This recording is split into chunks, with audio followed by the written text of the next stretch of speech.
Hi, my name is Candace Stoke, and I'm a school counselor with a K-12 powered school. And this is going to be a video to help you with talking with your children about COVID-19. So the first step that we really wanted to discuss was just keeping communication open. When we avoid conversation with our students or our children about things that they probably see on social media or on the TV, or even they might hear it when they go places. They're already learning things, and if we are avoiding it, then that probably only will create a little bit extra worry for them. So if it comes up, let them ask you questions.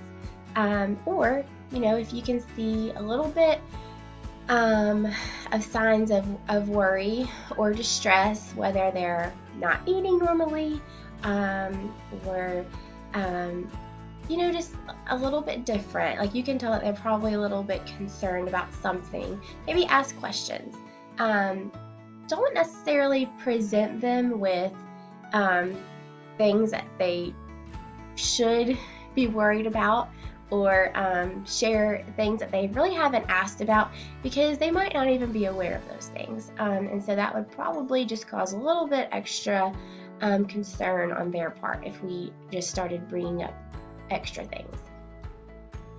So when you are answering questions with your child, stick to the facts. It can be hard to control your emotions sometimes, especially when we feel like we don't really know what's happening either. So if you need to take a break, do that instead of showing your child that you might be worried as well, because they need to know that we are going to be stable and we are going to help them no matter what. And when you're doing that, don't create exaggerations or catastrophic thinking whenever you're answering questions with your child.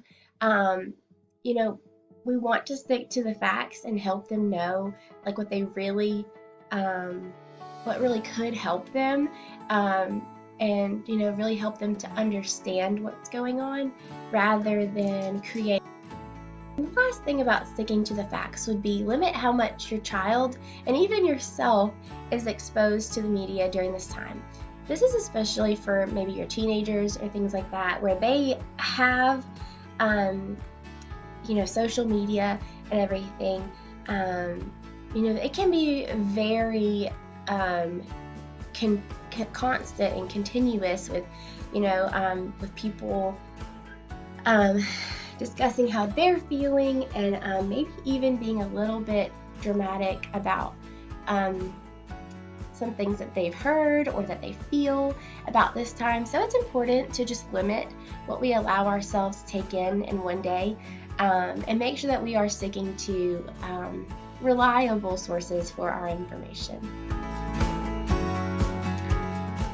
Okay, so there's a few things that we can't control, and your child might ask about these things, okay? So what about the virus is spreading so fast around the world and it's making people sick, okay?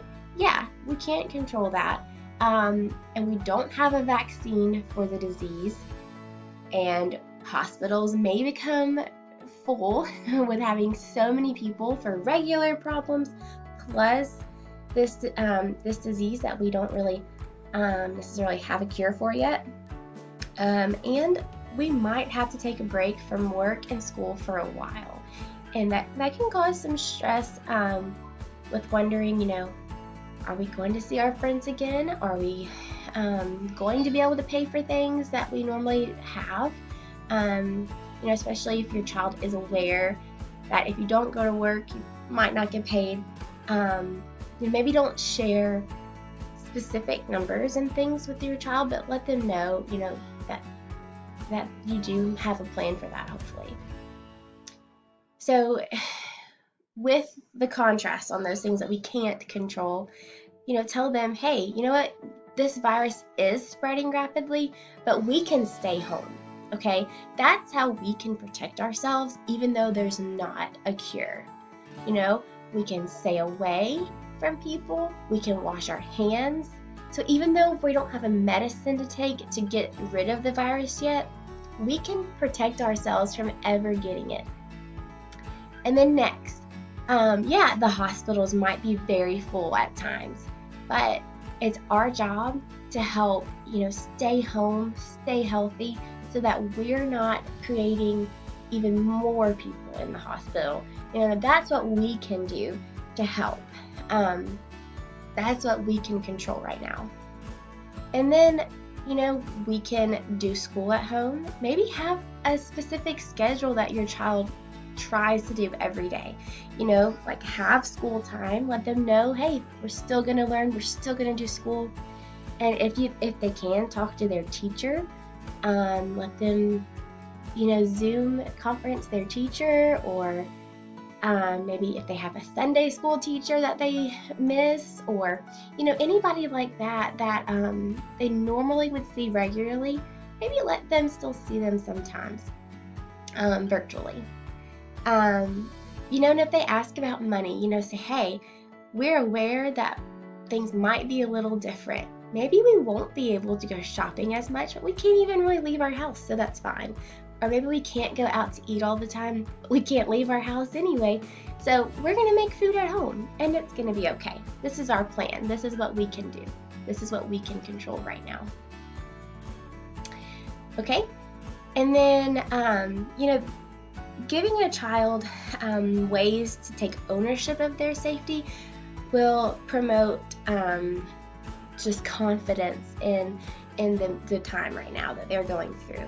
So maybe tell them, if they're really anxious about not being able to control things right now, give them these 3 ways to take ownership of keeping themselves safe. First thing, wash their hands. Tell them to sing happy birthday twice as they wash their hands really well with soap and water. Stay home.